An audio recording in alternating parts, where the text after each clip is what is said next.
Welcome to our voice. నేను journalist నవత. ఇల్లు విడిచిపోండి లేదంటే బంగ్లాదేశ్ హిందువుల గతే పడుతుంది. ఇంత డైరెక్ట్గా బెదిరించేస్తున్నారు. ఎక్కడ బంగ్లాదేశ్ హిందువుల గతే పడుతుంది అంటే కావాలని హిందువులను టార్గెట్ చేశారా? కొంతమంది కుహానా శక్తులు చెప్తున్నట్టు అది రిజర్వేషన్ కోసం జరిగిన అంశం కాదా? అయినా బంగ్లాదేశ్ హిందువుల గతే పడుతుంది, ఇల్లు విడిచిపోండి అని ఎక్కడ చెప్తున్నారు అనుకుంటున్నారా? మన భారతదేశంలో కూడా బంగ్లాదేశ్లో జరిగినట్లు హింస ప్రజ్వలిల్లుతుందని కాంగ్రెస్ సీనియర్ లీడర్లు చేసిన కామెంట్లు నిజ రూపం దాలుస్తున్నాయి. హిందువులు ఇల్లు విడిచి వెళ్ళిపోవాలని లేకపోతే బంగ్లా హిందువుల గతే పడుతుందంటూ ఓ ముస్లిం లీడర్ బెదిరింపులకు పాల్పడిన ఘటన తీవ్ర కలకలం సృష్టిస్తుంది. ఉత్తరప్రదేశ్ బరేలీలోని అబీద్ అలీ అనే ఓ ముస్లిం నాయకుడు, అబీద్ అలీ అనే ఒక వ్యక్తి హిందూ కుటుంబాలను బెదిరిస్తున్నాడు. అబీద్ అలీ అనే వ్యక్తి ఇల్లు వదిలి పారిపోవాలని లేని పక్షంలో బంగ్లాదేశ్ పరిస్థితి ఇక్కడ ఉత్పన్నమవుతుందని స్థానిక వాల్మీకి కుటుంబాలను బెదిరిస్తూ హెచ్చరిస్తూ వస్తున్నాడు. ఈ నాయకుడు కొన్నిసార్లు సమాజ్వాద్ పార్టీ నుంచి, కొన్నిసార్లు బీఎస్పీ నుంచి కూడా బరిలోకి దిగాడు. ప్రస్తుతం అమలా టౌన్ ఏరియా చైర్మన్గా ఉంటున్నాడు. ఈ ప్రాంతంలోని హిందువులందరినీ భయభ్రాంతులకు గురి చేస్తున్నాడు. దీంతో ఏం చేయాలో అర్థం కాక వాల్మీకి కుటుంబీకులందరూ కూడా ఈయనపై పోలీసులకు ఫిర్యాదు చేశారు. దీంతో పోలీసులు దర్యాప్తును ప్రారంభించారు. బరేలీలోని ఆమ్లా నివాసి మాయారాం మున్సిపాలిటీలో పారిశుద్ధ కార్మికునిగా పనిచేస్తున్నారు. పట్టణంలోని బజారియా బేస్ సమీపంలోని మొహల్లా కిలాలో వీరి నివాసం. అయితే వీరి నివాసం ముందే ముస్లిం వర్గానికి చెందిన కొందరు పండ్ల బండ్లను ఏర్పాటు చేసి రోడ్లను మూసేస్తున్నారు.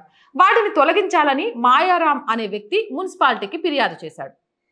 ఇక ఈ వ్యవహారం మొత్తం మున్సిపాలిటీ చైర్మన్గా ఉన్న అబీద్ అలీ దృష్టికి వెళ్ళింది. అంతే, అబీద్ అలీ రెచ్చిపోయి హిందువులను బెదిరించడం మొదలుపెట్టారు. అంతేకాదు ఆగస్టు 12న అబీద్ అలీ మరికొందరు తమ ఇంట్లోకి అనుమతి లేకుండా ప్రవేశించి తమను కులం పేరుతో దూషించారని వెల్లడించారు. అంతేకాకుండా ఏం చేసినా సరే ఆ బండ్లను మాత్రం దారి నుంచి తొలగించే ప్రసక్తే లేదని అబీద్ అలీ తెలిపాడు. ఇంతకన్నా ఎక్కువ మాట్లాడితే ఇంటిని కూల్ చేస్తామని కూడా బెదిరింపులకు దిగాడని తెలుపుతున్నారు. అబీద్ అలీ అనే ఒక నాయకుడు అక్రమంగా బండ్లను పెట్టడమే కాకుండా దారి మూసేస్తున్నారు, తీయండి అంటే మీ ఇంటిని కూల్చేస్తాం, బంగ్లాదేశ్ గతే పడుతుందని అబీద్ అలీ అనే వ్యక్తి బెదిరిస్తున్నారు అనంటే అక్కడ పరిస్థితులు ఎలా ఉన్నాయి అన్నది అర్థం చేసుకోవచ్చు. అంతేకాదు ముస్లిం వర్గీయులందరినీ ఇంట్లోకి చొప్పించి నానా హంగామా చేస్తామని, భర్తను ఉద్యోగం నుంచి పీకించేయిస్తానని కూడా అబీద్ అలీ బెదిరించాడని ఆమె తెలిపింది. నోరు గనక మూసుకోకుంటే బంగ్లాదేశ్లో హిందువులకు పట్టిన గతే పడుతుందని కూడా హెచ్చరించాడని కుటుంబీకులు పేర్కొన్నారు. బంగ్లాదేశ్లో హిందువులు మైనారిటీలు అయినా బంగ్లాదేశ్లో హిందువులకు పట్టిన గతే పడుతుంది అంటే ఇక్కడ భారతదేశం చూస్తూ ఊరుకోరు. హిందువులు ఐక్యమైనరు అంటే ఏమవుతుందో ఒక్కసారి ఆలోచించాలి. చేసేవి తప్పుడు పనులు, మళ్ళా బెదిరింపులు. ఇలాంటి వాళ్ళని ఏం చేయాలి? దేశ బహిష్కరణ చేయాలి. ఉత్తగ్ కూడా కాదు. అబూద్ అలీ లాంటి వాళ్ళని ఒక దేశంలో జరుగుతున్న మారణకాండను చూపిస్తూ బెదిరిస్తూ ఇంతే మిమ్మల్ని తగలబెట్టేస్తాం, మీ ఇంటిని నాశనం చేస్తామంటే ముందు మిమ్మల్ని దేశం నుంచి బహిష్కరిస్తామని అలా గప్పుడు కానీ ఇంకొకటి ఇట్లా బెదిరించడానికి, హిందువుల మీద చిన్న చూపు చూడడానికి భయపడిపోవాలా? ఏమనుకుంటారు అసలు? ఈ దేశంలో అన్ని మతాలు సోదర భావంతో ఉండాలి అని చెప్తే మెజారిటీలను మాత్రం సెక్యులర్లుగా మార్చడానికి సుడో సెక్యులర్లు, ఓటు బ్యాంకు రాజకీయ మేధావులైన కాంగ్రెస్ పార్టీ ప్రయత్నం చేస్తే సెక్యులర్లుగా అన్ని మతాలను మేము ఆరాధిస్తామని హిందువులు బ్రతుకుతుంటే మైనారిటీల ముసుగులో మేము మాత్రం మా మతం కోసం మాత్రమే, మా మతానికి పట్టం కట్టి నోడికే ఓటేస్తాం, మా మతాన్ని మాత్రమే విస్తరిస్తాం, మా మతం కోసం ఏమైనా చేస్తాం, కనబడ్డ భూమినంతా వర్క్ బోర్డు పేరుతో ఆక్రమించేస్తాం, జిహాదుల పేరుతో ఏదైనా చేస్తాం. ఇప్పుడు చివరికి భారతదేశంలో ఉన్న హిందువులను బంగ్లాదేశ్లో గతే పట్టిస్తా అని హెచ్చరించే స్థాయికి వచ్చిండ్రు అంటే ఇలా హెచ్చరించే ఎవరినైనా సరే కుల మతాలకు అతీతంగా దేశ బహిష్కరణ చేయాలి. భారతదేశంలో బ్రతికే హక్కు ఈ దేశంలో పుట్టిన అందరికీ ఉంది. సనాతన ధర్మం మీద పుట్టిన ఈ దేశంలో హిందువులకు మెజారిటీగా ఖచ్చితమైన హక్కు ఉంది. ఎవరు మీరు?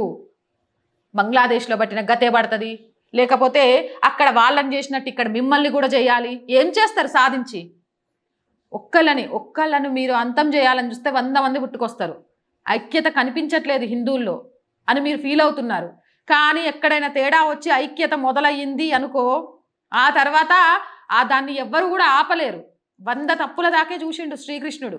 101 తప్పుకేం చేసిండో తెలుసు. ఈరోజు తెలుసుకోవాల్సింది కూడా అదే. నువ్వు నేను బాయి బాయి అని బ్రతుకుతున్నాము అనంటే దేశం మీద గౌరవంతో కాదు. దేశం కంటే మా మతమే గొప్పది, మా మతం కాకుండా ఇంకేదైనా మాట్లాడినా, మా జోలికి వచ్చినా బంగ్లాదేశ్లో పట్టినట్టే హిందువుల గతి పట్టిస్తాము అనంటే చెమటలు పట్టిస్తారు హిందువులు. ఇక పోలీసులు రంగంలోకి దిగి దీనికి సంబంధించి దర్యాప్తు ప్రారంభించారట. ఇక ఈ దర్యాప్తులో ఏం జరుగుతుంది ఏంటి అనేది చూడాలి. ఇంత జరిగినాక కూడా దర్యాప్తు చేస్తాం, నిదానంగా చేస్తాం, వీళ్ళ గురించి మాట్లాడతాం, ఈ కోర్టు నుంచి ఆ కోర్టుకు వెళ్తాం, ఆ కోర్టు నుంచి పై కోర్టుకు వెళ్తాం అంటే ఈలోపు ఇలాంటి వాళ్ళు పుట్టగొడుగులాగా పుట్టుకొస్తూనే ఉంటారు. కాదంటారా? ఇలాంటి వాళ్లకు, దేశం మీద ప్రేమ లేని వాళ్లకు, వందే మాతరం అని పలకలేని వాళ్లకు, భారత్ మాతాకి జై అనలేని వాళ్లకు ఈ దేశంలో బ్రతికే అర్హత లేదు. వీళ్ళని దేశ బహిష్కరణ చెయ్యాలి. అవునా కదా? మీరేమంటారు? కామెంట్ సెక్షన్లో పెట్టేయండి. మోర్ వీడియోస్ కోసం మన ఛానల్ని వెంటనే సబ్స్క్రైబ్ చేయండి. మళ్ళీ చెప్తున్నాం, దయచేసి ఆర్ వాయిస్ ఛానల్ ఆర్థికంగా ఇప్పుడు కరెక్ట్గా లేదు. మీ అందరి సహకారం అనేది చాలా చాలా అవసరమైన స్థితిలో ఉన్నాము. మీరు చేసే ప్రతి చిన్న రూపాయి కూడా మన ఛానల్కి చాలా చేయూతనిస్తుంది. కాబట్టి ప్రతి ఒక్కరూ మీకు నిజంగా జాతీయ భావం, సనాతన ధర్మం, మంచి విషయాలే ప్రజల్లోకి వస్తున్నాయి అనుకుంటే మీకు తోచిన సహాయాన్ని ఆర్ వాయిస్ ఛానల్కి చేయండి. ఆర్థికంగా సహాయం చేయాలి అనుకునే వాళ్ళు సబ్స్క్రిప్షన్ పక్కనే జాయిన్ అనే బటన్ ఉంటుంది. 1 to 5 లెవెల్స్ ఉంటాయి. ఏదో ఒక లెవెల్లో సపోర్ట్ చేయొచ్చు. లేదా స్క్రీన్ మీద గూగుల్ పే, ఫోన్పేతో పాటు అకౌంట్ డీటెయిల్స్ ఉంటాయి. అలా అయినా సపోర్ట్ చేయొచ్చు. అండ్ చాలామంది వ్యాపారవేత్తలు మన ఛానల్ని చూస్తూ ఉంటారు. మీరు చాలా చోట్ల యాడ్స్కి డబ్బులు ఖర్చు పెడుతూనే ఉంటారు. అలానే ఆర్ వాయిస్కి యాడ్స్ ఇవ్వడం ద్వారా మీ వ్యాపారాన్ని విస్తరించుకోవచ్చు. అలాగే ఆర్థికంగా మాకు చేయూతనియొచ్చు. సో యాడ్స్ కోసం సంప్రదించాలి అనుకునే వాళ్ళు 8328500576 నెంబర్కి కాల్ చేసి మీ వ్యాపార ప్రకటనలను ఆర్ వాయిస్ ఛానల్కి ఇవ్వచ్చు. వ్యాపార ప్రకటనల ద్వారా కానీ, ఆర్థికంగా కానీ ఈరోజు ఆర్ వాయిస్కి మీ అందరి చేయూత చాలా చాలా అవసరమనే విషయాన్ని మరొకసారి గుర్తు చేస్తున్నాం. అండ్ ప్రతి ఒక్కరూ సబ్స్క్రైబ్ చేసుకోండి, వీలైనంతగా షేర్ చేయండి. ఎంతమంది లైక్ చేస్తే ఛానల్ అంత ముందుకెళ్తుందనే విషయాన్ని మరొకసారి మీకు గుర్తు చేస్తూ జై హింద్.